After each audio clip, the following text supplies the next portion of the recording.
Sejam bem-vindos ao 39º dia de Caminhando com Paulo. Hoje continuamos a carta aos Coríntios, capítulo 1, versículo 18. De fato, a mensagem da morte de Cristo na cruz é loucura para os que estão se perdendo, mas para nós que estamos sendo salvos, é o poder de Deus. Pois as Escrituras Sagradas dizem: destruirei a sabedoria dos sábios e acabarei com o conhecimento dos instruídos. Então, o que poderão dizer os sábios e os instruídos? O que vão dizer os grandes oradores deste mundo? Deus tem mostrado que a sabedoria deste mundo é loucura, pois Deus, na sua sabedoria, não deixou que os seres humanos o conhecessem por meio da sabedoria deles. Pelo contrário, resolveu salvar aqueles que creem e fez isso por meio da mensagem que anunciamos, a qual é chamada de louca. Os judeus pedem milagres como prova e os não-judeus procuram a sabedoria.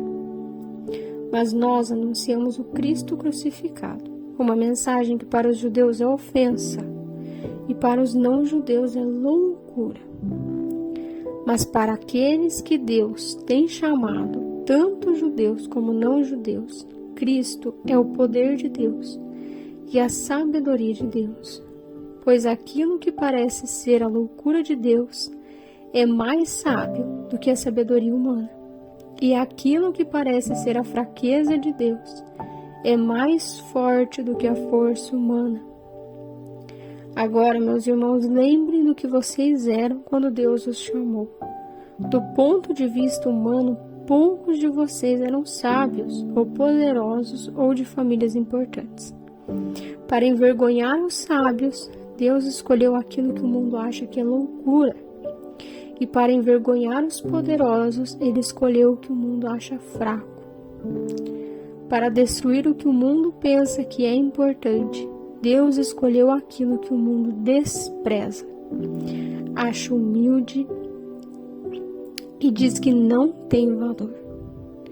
Isso quer dizer que ninguém pode ficar orgulhoso, pois sabe que está sendo visto por Deus. Porém, Deus uniu vocês com Cristo Jesus e fez que Cristo seja nossa sabedoria. E é por meio de Cristo que somos aceitos por Deus. Nos tornamos o povo de Deus e somos salvos.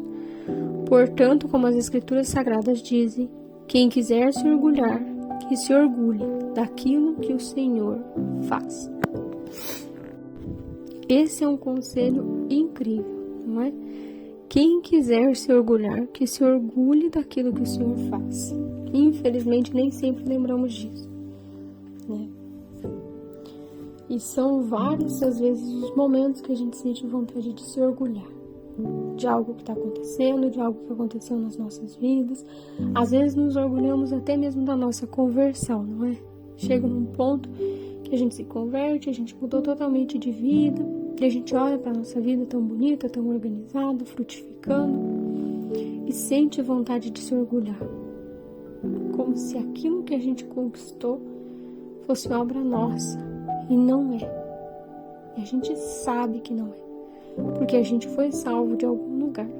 E se a gente olhar, voltar os nossos olhos para a lama que o Senhor nos tirou, nós temos certeza absoluta que não há nada do que se orgulhar. Porque se dependesse de nós, nós estaríamos naquela lama. Do mesmo jeito. Quem nos tirou de lá foi Cristo Jesus. Essa passagem de Paulo é muito bonita. E tem muita coisa para a gente meditar aqui. Mas brevemente vamos falar que o Senhor vem para destruir a sabedoria do mundo, destruir a sabedoria dos sábios e acabar com o conhecimento dos instruídos. Gente, a fé não tem nada a ver com inteligência mundana. Nós devemos buscar o Senhor, nós devemos buscar a sua palavra, mas buscá-la de coração puro. E, gente, Quem busca ao Senhor de coração sincero, todo conhecimento recebe do Espírito Santo. E o mundo tenta nos confundir. Ele tenta ao máximo nos confundir, porque na verdade ele quer tirar a nossa verdadeira fé. Então a gente crê, a gente é instruído, e a gente grava isso e crê nisso, que a sabedoria tem a ver com a inteligência do mundo. Nós precisamos aprender milhares de coisas e buscar milhares de coisas para adquirir a sabedoria que precisamos. Quando muitas vezes, todas as vezes, né? Ela está em Deus. E Deus é capaz de dá-la para nós quando Ele quiser. E como Ele quiser. Então, quantas pessoas humildes que não sabem, né? Até hoje essa realidade existe, não sabem ler. Mas chegam ao fim da sua vida com o sentimento que Paulo teve. Eu vivi, eu lutei o bom combate. Sabe, a pessoa tem uma vida completa, frutificada, bonita em Deus. Quantos têm inteligência e conhecimento e não alcançam uma vida dessa? E aí você me fala o quê? Foi por fé, por sabedoria, porque o Espírito Santo dá àqueles que pedem. Então a pessoa nunca leu, nunca se instruiu, mas ela conseguiu uma boa vida. Porque o Espírito Santo a guiou, mas o que ela fez? Ela buscou a Deus. Ela tinha reta intenção de seguir o Senhor, e o Senhor instrui. Porque Ele vem para confundir o mundo. Ele vem para confundir. E Ele mostra que a sabedoria do mundo é loucura.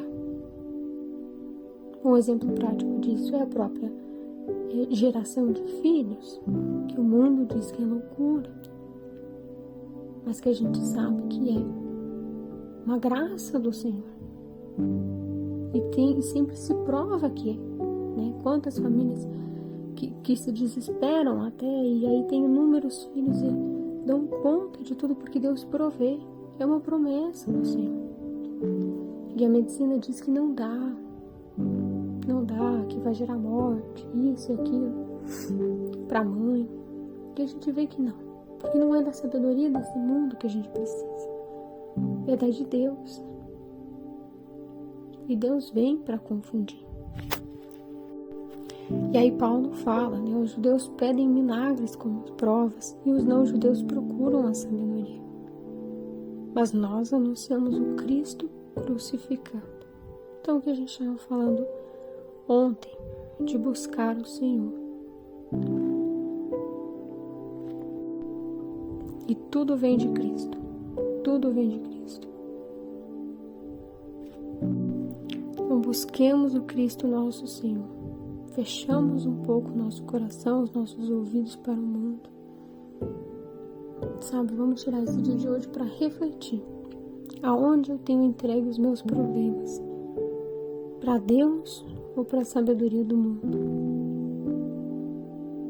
Que o Espírito Santo possa tocar o nosso coração hoje, nos mostrando aquilo que a gente precisa mudar, aquilo que a gente precisa entregar para Deus, as sabedorias que a gente tem buscado, que não nos servem, para que a gente busque a verdadeira sabedoria do Senhor, em Senhor Jesus Cristo. E que se a gente quiser se orgulhar de alguma coisa, nos orgulhemos daquilo que o Senhor faz, daquilo que o Senhor faz em nós.